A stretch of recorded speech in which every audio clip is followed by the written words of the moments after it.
um local para outro. Bem, agora vamos falar um pouco sobre a dedução lógica e a estrutura do conhecimento. Bem, isso vem a partir novamente do método axiomático.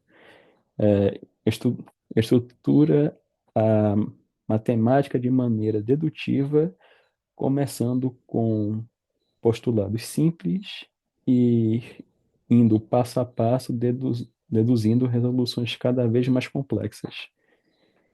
E assim nos trazendo uma representação de espaço.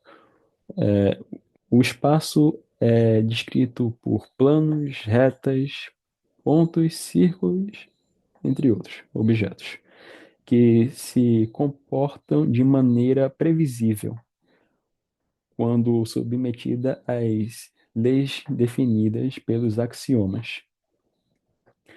Ou seja, a partir de uma coisa mais simples, que é um ponto, eu consigo definir uma reta. A partir de retas, eu consigo definir planos. A partir de planos, eu consigo definir espaços.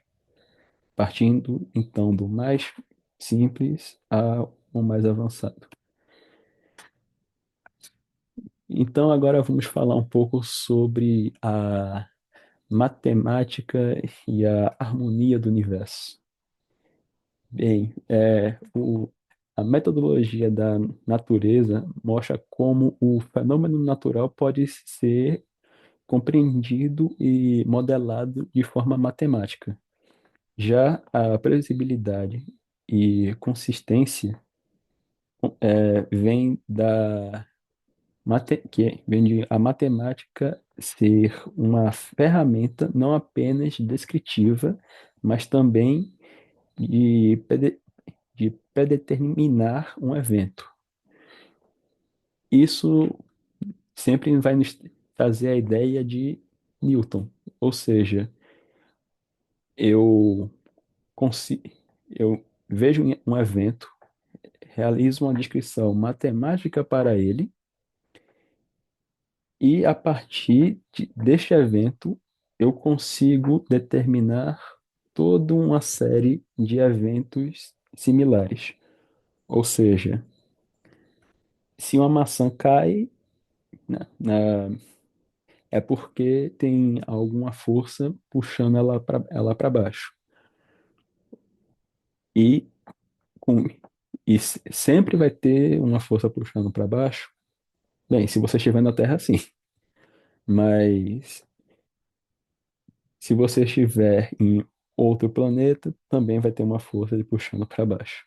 Ou seja, eu consigo realizar a descrição dos eventos futuros a partir de uma modelagem anterior pré-determinada.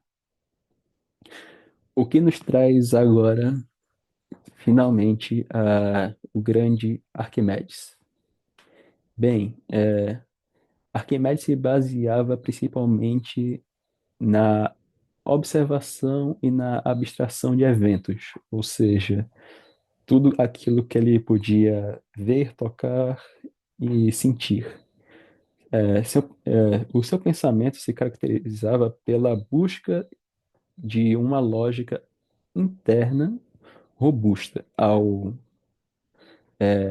deparar-se com um problema, Arquimedes frequentemente procurava resolvê-lo a um conjunto de princípios já estabelecidos anteriormente. Novas hipóteses que eram então submetidas a demonstrações rígidas.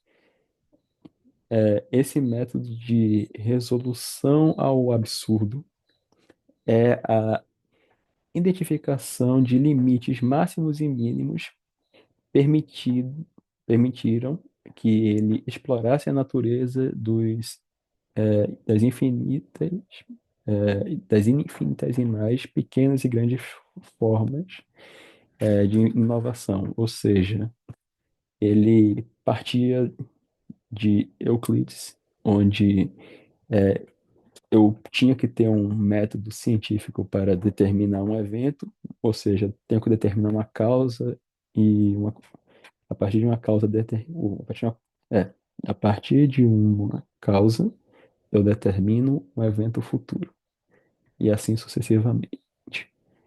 Bem, vamos falar um pouco sobre Arquimedes ser ou não o pai do cálculo integral. De onde veio isso?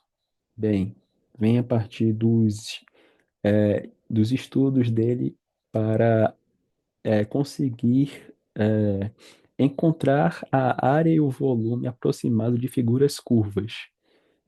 O que ele utilizava é o chamado método de exaustão. O que é o método de exaustão propriamente dito? É eu utilizar de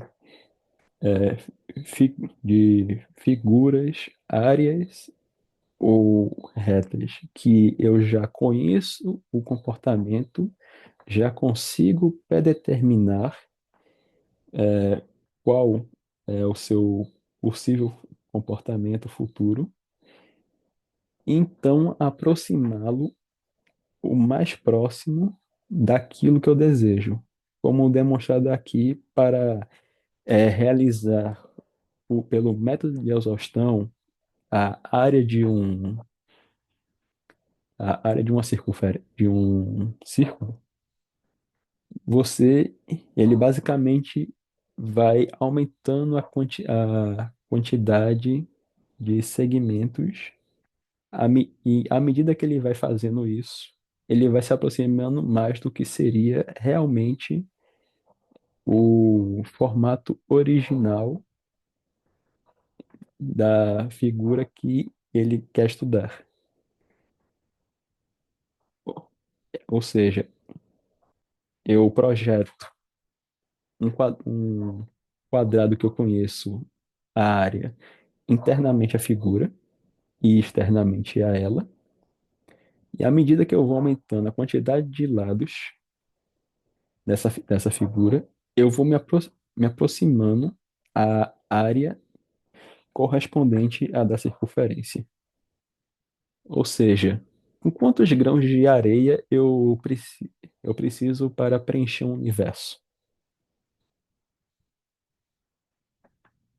É basicamente isso ao que o princípio da exaustão nos passa. E agora vamos para algumas de suas invenções. Bem, dai-me um ponto de apoio e moverei o mundo. Também conhecido como a alavanca de Arquimedes. Ela vem a partir da observação de como funciona uma balança, onde se eu, à medida que eu me distancio do centro de equilíbrio da balança, a força que é aplicada pode vir a ser superior ao outro extremo. Bem, Arquimedes era um cara muito chegado nos ensinamentos de Euclides.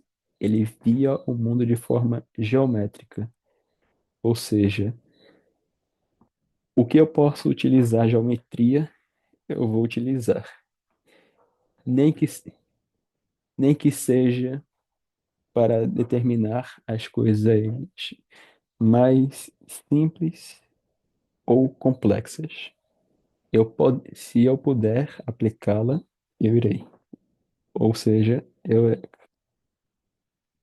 a frase dita por Arquimedes, quando ele estava correndo pelado pela rua, quando descobriu que ele poderia determinar a diferença de materiais para um determinado volume e massa. E agora vamos para Ptolomeu. É, eu vou ser um pouco breve nesse momento com relação a isso. Bem, Ptolomeu, ele vinha a partir da dedução prática e da dedução empírica, ou seja, ele realizava a coleta de dados, analisava e a partir das ideias que ele estabelecia, ele fazia as suas predeterminações, o que levou ele a realizar uma das suas observações o modelo geocêntrico, onde ele tomando como referência a Terra, ele descreveu o nosso sistema solar de forma a qual todos os astros estariam se movendo ao redor da Terra e ao redor de um ponto. Óbvio que para isso ele teve que tomar alguns atalhos, mas foi algo que veio a ser corrigido futuramente. Contudo, podemos determinar que não é toda a ideia que é falha ou não é aproveitada. Por exemplo, ele teve uma grande contribuição para a astrologia e a geografia, como, por exemplo, a criação de mapas e o desenvolvimento da literatura longitudinal, referente-se às ideias de um sistema localizacional baseado em medições e meridianos e paralelos. Bem, estou ficando com pouco tempo, não tive muito como abordar tudo que eu queria, mas considerações finais. É, a razão torna-se a crença até a própria voltar a ser crença, vigente no mundo, para que a razão possa tornar a crença verdade para o mundo. Bem, isso é algo que eu tenho como minha concepção. Nós utilizamos de uma razão pré-estabelecida, ao qual é a crença vigente em nossos conhecimentos, onde, então, ao buscar a razão para descrever novos eventos e fenômenos, nós determinamos uma nova crença, ou seja, nós determinamos uma nova verdade absoluta para aquilo que nos cerca e está ao nosso redor. Então, a crença e a razão. O que eu que estava falando com razão acima da crença é que a todo momento nós estamos utilizando da razão para desenvolver uma crença e com isso voltamos a utilizar da razão como fonte principal para determinar nossas crenças. Então, como pensamento filosófico, tenho isso em mente. A razão é aquilo ao qual utilizamos para conseguir compreender a nossa própria existência dentro do mundo. Não apenas algo puramente matemático, mas sim algo realmente atrelado à filosofia do ser, ao entendimento dele do mundo e aquilo que o cerca. Bem, a- além do mais é isso, vida longa ao café, porque é ele que nos mantém de pé todo dia. É, então, é isso. Tenha um bom aproveitamento e um bom deleite de tudo aquilo que os aguarda.